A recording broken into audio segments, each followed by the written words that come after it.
The year was 1961. The first people in space were just sent out, and Kennedy was inaugurated as the 35th President of the United States. In August of this year, the Berlin Wall was built, creating a both physical and psychological divide between East and West Berlin.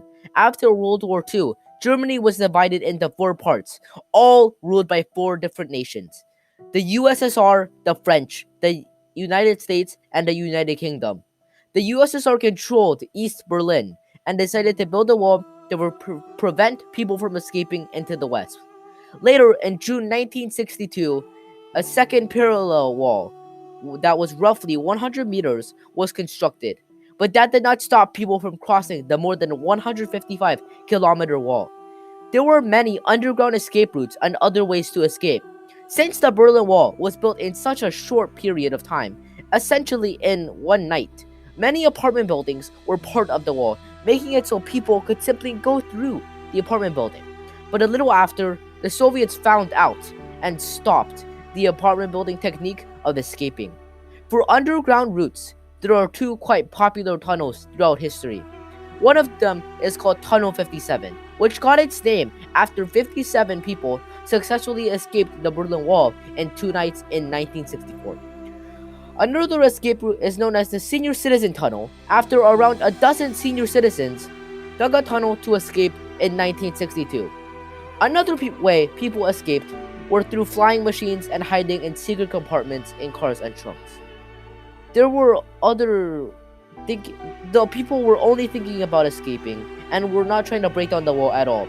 There were many different reasons that one would want to leave East Berlin.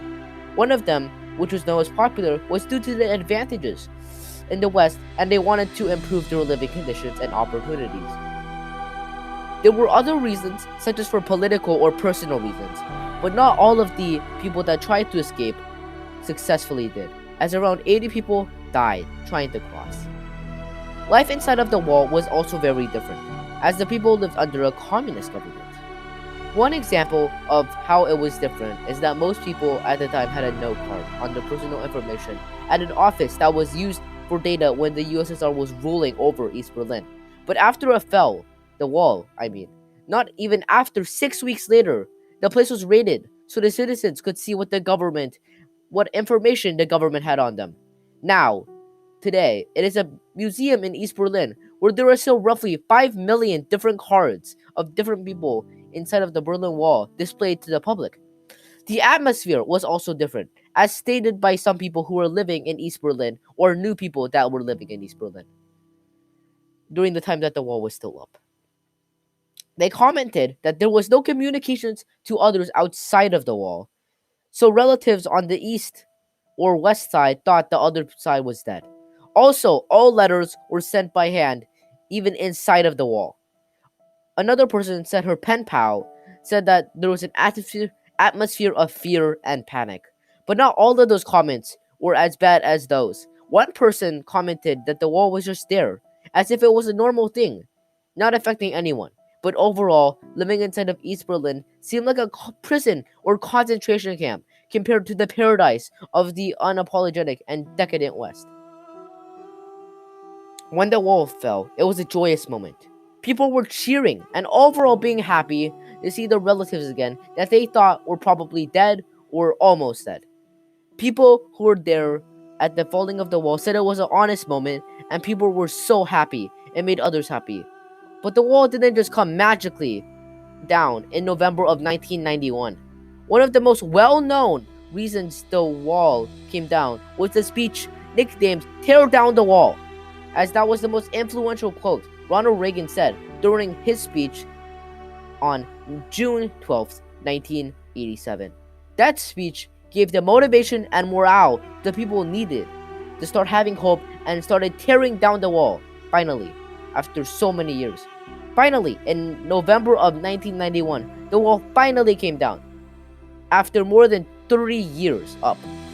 But Ronald Reagan's speech was not the only contributing factor to the fall, but there were lots of others. One example was when Harold Jaeger, a secret police officer, disobeyed direct orders and let East Berliners out of the gate due to fear of death from cancer and insults from higher-ups.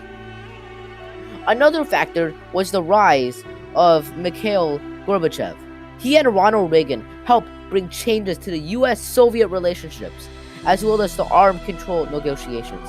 Gorbachev did this due to many reasons, one of which being that he saw the Soviet economy heading for collapse, so he decided to institute dramatic and liberalizing reforms. This opened a window of opportunity for protesters all over the world, and even Central and East Europe widened. That went far over what Gorbachev had intended to do in the beginning. To help with our research, we contacted many experts in this field to help for their opinions for the aspects of the Berlin Wall, mainly what it was like to live inside of it as a commoner. Thankfully, one expert responded. We asked many questions about the wall and what people had lived inside about it, such as its biggest impact, the hardest struggle for people living inside of East Berlin, and about people with quote-unquote noble blood.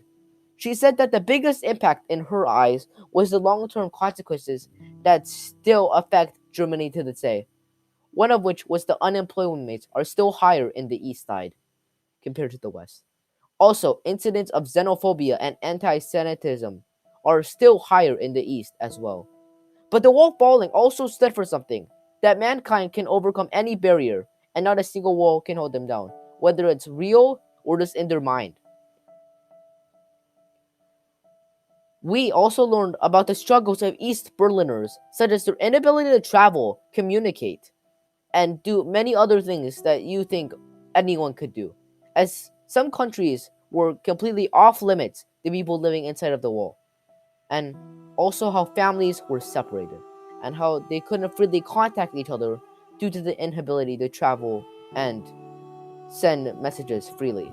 Noble blood was also valueless at this time compared to some time before this. But famous people, such as musicians or athletes, were sometimes allowed to leave, as long as the government was confident that they would eventually return and not abandon East Berlin forever. The fall of the Berlin Wall was an absolutely huge event, as it showed how people could overcome the drawbacks of communism.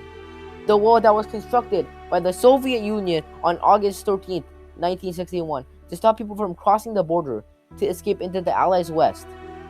The wall fell in November of 1991, and it was a huge event for the whole world, with people finally reuniting with people that they haven't seen in probably over 30 years or even more. Lots of people tried to escape over or below the wall before then, but about 80 people tragically lost their lives trying to escape the 155-kilometer wall. But due to many factors, one of the most famous being the speech nicknamed "Tear Down the Wall," Ronald Reagan said, that influenced many people to help start breaking down in both the East and the West, but also with many smaller factors such as Harold Yeager disobeying direct orders to help let people out of the gate early. After 30 years, the wall has finally came down, and people could finally see each other again, and the whole world could know about their story and what happened.